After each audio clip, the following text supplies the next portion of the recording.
दोस्तों, वंदे मातरम। पश्चिम बंगाल की मुख्यमंत्री ममता बनर्जी के राजनीतिक मंसूबों पर सुप्रीम कोर्ट ने एक ही झटके में पानी फेर दिया है। वो जो डर सता रहा था ममता बनर्जी को, वही फरमान सुप्रीम कोर्ट की तरफ से जारी कर दिया गया है और ममता बनर्जी की याचिका पर सुनवाई करते हुए कोर्ट ने साफ साफ कहा है कि स्पेशल इंटेंसिव रिवीजन यानी कि एसआईआर की प्रक्रिया में किसी भी तरीके की रुकावट बिल्कुल भी बर्दाश्त नहीं की जाएगी। यानी कि ममता बनर्जी जो बार बार जमीनी तौर पर लोगों को भड़का करके इसमें जो अड़चनें पैदा कर रही है, उस पर अब कोर्ट ने फरमान जारी कर दिया और यह आदेश ममता के लिए 440 वोल्ट का झटका है, क्योंकि इससे उनकी वो रणनीति चरमरा गई है जिसमें वो चुनाव आयोग को राजनीतिक रूप से बदनाम करके वोट बैंक को मजबूत करने की कोशिश कर रही थी। ममता बनर्जी जो खुद को गरीबों और अल्पसंख्यकों की मसीहा बताती है, अब कोर्ट के इस फैसले से पूरी तरह से बेनकाब हो चुकी हैं। आइए दोस्तों, इस पूरे मामले को विस्तार से समझते हैं, जहां पर सुप्रीम कोर्ट ने न सिर्फ ममता की दलीलों को खारिज कर दिया बल्कि राज्यों को सख्त संदेश भी दिया है कि संविधान सबके लिए बराबर है, कोई भी विशेष छूट नहीं मिलेगी। इस रिपोर्ट में हम जानेंगे कि कैसे सुप्रीम कोर्ट ने ममता बनर्जी को बुरी तरीके से लताड़ा है, ममता की तरफ से क्या दलीलें पेश की जा रही थी और सरकार के पक्ष की तरफ से यानी कि चुनाव आयोग की तरफ से क्या कुछ दलीलें रखी गई। सब कुछ इस रिपोर्ट में हम विस्तार से समझेंगे। पश्चिम बंगाल में विधानसभा के चुनाव से पहले चुनाव आयोग द्वारा वोटर लिस्ट का स्पेशल इंटेंसिव रिवीजन यानी कि एसआईआर की प्रक्रिया चल रही है। यह प्रक्रिया मतदाता सूची को पूरी तरीके से दुरुस्त करने के लिए है ताकि फर्जी या फिर डुप्लीकेट नाम हटाए जा सकें। लेकिन ममता बनर्जी ने दोस्तों इसे राजनीतिक साजिश बताकर के हंगामा खड़ा कर दिया। उन्होंने आरोप लगाया कि ईसीआई जानबूझकर के बंगाल को निशाना बना रहा है, जबकि असम जैसे उत्तर पूर्वी राज्यों में ऐसी कोई भी प्रक्रिया नहीं चल रही है। ममता बनर्जी का दावा है कि लॉजिकल डिस्क्रिपेंसी कैटेगरी में महिलाओं के शादी के बाद में सरनेम बदलने या फिर घर बदलने वाले लोगों को अनुचित रूप से निशाना बनाया जा रहा है। पहले ममता बनर्जी घुसपैठियों के लिए हमदर्दी दिखा रही थी। ममता के मुताबिक जब घुसपैठियों के वोट काटे जा रहे थे तो ममता को लग रहा था कि अल्पसंख्यकों को टारगेट किया जा रहा है और यही सब कुछ भ्रामक जानकारी फैला करके लोगों को गुमराह किया गया।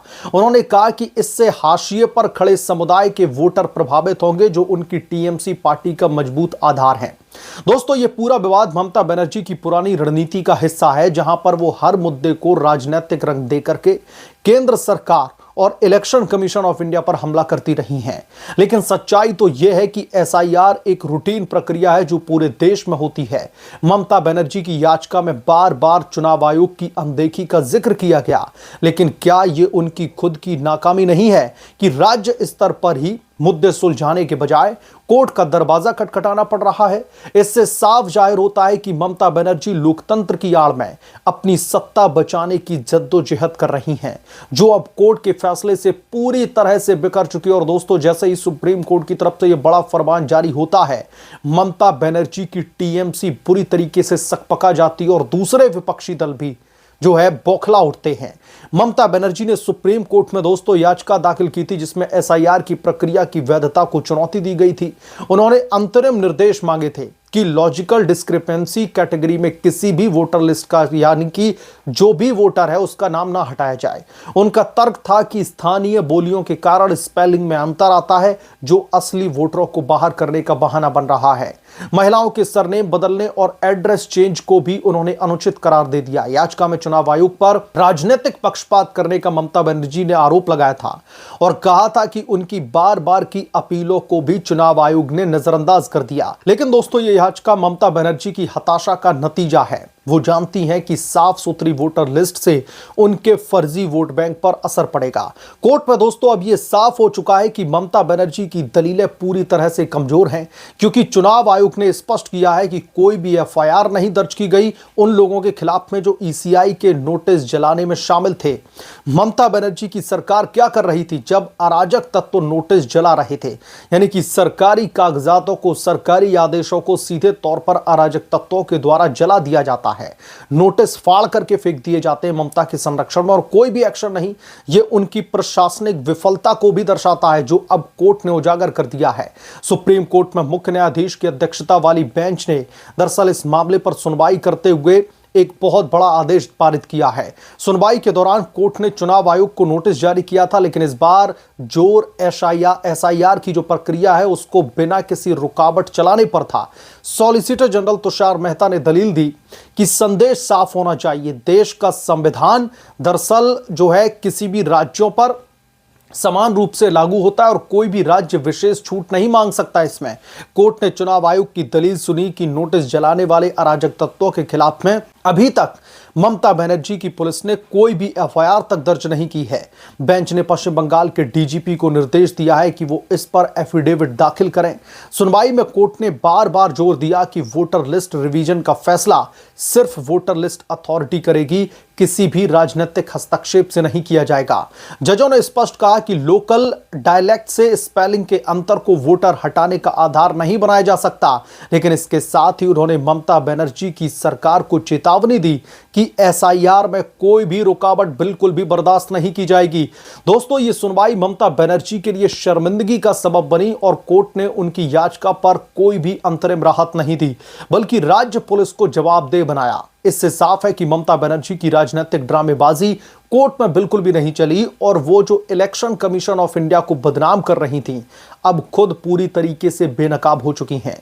सुनवाई के दौरान सुप्रीम कोर्ट के जजेस ने कई महत्वपूर्ण बयान दिए जो कि ममता बनर्जी की नींद उड़ा देने वाले हैं। ममता बनर्जी को लगा था कि वो खुद दलीलें देने के लिए गई थी सुप्रीम कोर्ट में, उसके बाद में सुप्रीम कोर्ट का रुख उनके लिए जो है नरम होगा, लेकिन साफ तौर पर लताड़ा गया है ममता बनर्जी को सीजेआई सूर्यकांत की तरफ से। एसआईआर में कोई भी रुकावट बिल्कुल भी बर्दाश्त नहीं करेंगे और कोर्ट ने साफ कहा कि वोटर लिस्ट रिवीजन में किसी भी तरीके का हस्तक्षेप सहन नहीं किया जाएगा। दोस्तों, ये ममता बनर्जी की उस रणनीति पर सीधा प्रहार है जहां पर वो प्रक्रिया को रोकने की कोशिश कर रही थी। स्थानीय बोलियों से स्पेलिंग में अंतर पूरे भारत में होता है और अगर ये असली वोटरों को बाहर करने का आधार नहीं बन सकता, कोर्ट ने ममता बनर्जी की दलील को ही पलट दिया, लेकिन इसके साथ ही यह भी सुनिश्चित किया कि कोई भी जो जेन्युइन वोटर हैं वो इससे प्रभावित ना हो। और जो चुनाव आयोग है उसकी तरफ से भी बार बार इस बात पर जोर दिया रहा है कि जो जेन्युइन वोटर हैं, जो सच में वैध वोटर हैं, वो इसमें बिल्कुल भी प्रभावित नहीं होंगे। सुप्रीम कोर्ट व्यवहारिक समाधान निकालेगा और कोई असली वोटर का हक नहीं छीना जाएगा। लेकिन दोस्तों, यह आश्वासन देते हुए भी कोर्ट ने एसआईआर को जारी रखने पर जोर दिया। सॉलिसिटर जनरल तुषार मेहता का बयान साफ तौर पर यह दर्शाता है कि संदेश जो है पूरे देश में जाना चाहिए कि देश का संविधान सभी राज्यों पर एक जैसा लागू होगा। अगर ममता बनर्जी कुछ एक्सेप्शन इसमें चाहती हैं तो वो बिल्कुल भी नहीं दिया जाएगा। यह ममता जैसे नेताओं के लिए सख्त चेतावनी है जो राज्य स्तर पर संविधान की अनदेखी करती हैं। ये बयान न सिर्फ ममता बनर्जी की याचिका को कमजोर करते हैं बल्कि उनकी सरकार की नाकामी को भी उजागर करते हैं। ममता बनर्जी जो खुद को लोकतंत्र की रक्षक बताती फिरती हैं, अब कोर्ट के इन शब्दों से सवालों के घेरे में है। कोर्ट ने अंतिम आदेश में पश्चिम बंगाल के डीजीपी को निर्देश दिया कि वो चुनाव आयोग के नोटिस जलाने की घटनाओं पर एफिडेविट दाखिल करें। इसके साथ ही यह भी दोहराया कि एसआईआर की प्रक्रिया में कोई भी बाधा नहीं डाली जाएगी। वोटर लिस्ट रिवीजन का फैसला सिर्फ संबंधित अथॉरिटी करेगी और ममता बनर्जी की याचिका पर कोई भी अंतरिम राहत तृणमूल कांग्रेस को नहीं दी गई है, जो उनके लिए एक बहुत बड़ा 11,000 वोल्ट का झटका है। ममता बनर्जी को इस अपनी एफिडेविट से, अपनी इस याचिका से बहुत ज्यादा एक्सपेक्टेशन थी कोर्ट से कि कोई राहत मिलेगी, लेकिन कोर्ट ने उन्हें झटका ही दिया। कोर्ट ने सभी राज्यों को संदेश दिया है कि संविधान की एक रूपता बनी रहेगी और कोई भी राजनीतिक दखलंदाजी बर्दाश्त नहीं की जाएगी। यह फैसला ममता बनर्जी की राजनीति पर गहरा प्रहार है। वो जो चुनाव आयोग को भाजपा का एजेंट बताकर के वोट बैंक साध रही थी, अब खुद सवालों के घेरे में है। एसआईआर से फर्जी वोटर हटेंगे जो टीएमसी की सत्ता के लिए एक बहुत बड़ा खतरा है। ममता बनर्जी की सरकार ने नोटिस जलाने वालों पर कार्रवाई क्यों नहीं की, यह भी सुप्रीम कोर्ट ने संज्ञान में लिया। यह उनकी कमजोर लीडरशिप का एक बहुत बड़ा जीता जागता नमूना है। सुप्रीम कोर्ट ने लोकतंत्र को मजबूत किया, लेकिन ममता जैसे नेताओं के लिए यह सबक है कि कानून से ऊपर कोई भी नहीं। और ममता बनर्जी के इस मंसूबे पर सुप्रीम कोर्ट ने एक झटके में पानी फेर दिया और उसके बाद में अब टीएमसी में तो खलबली मची ही है। इसके साथ साथ जो और भी दूसरे विपक्षी दल हैं जिन्हें इस एसआईआर की प्रक्रिया से बहुत तकलीफ हो रही थी, वो भी अब कहीं ना कहीं एक बहुत बड़ा झटका लेकर के बैठे हैं सुप्रीम कोर्ट से, क्योंकि बार बार सुप्रीम कोर्ट में इसके खिलाफ में पिटीशन दाखिल की जा रही थी। बहरहाल, आप क्या सोचते हैं इसके बारे में, आपकी क्या राय है, हमें कमेंट करके जरूर बताएं। जल्द मिलूंगा किस दूसरे बड़े अपडेट के साथ में, तब तक के लिए धन्यवाद। अगर आप लोग चैनल पर नए हैं तो प्लीज चैनल को सब्सक्राइब करें, साइड बने बेल आइकन को जरूर प्रेस करें ताकि जब भी मैं कोई बड़ी खबर लेकर आऊं तो इसकी जानकारी सबसे पहले आपको मिले।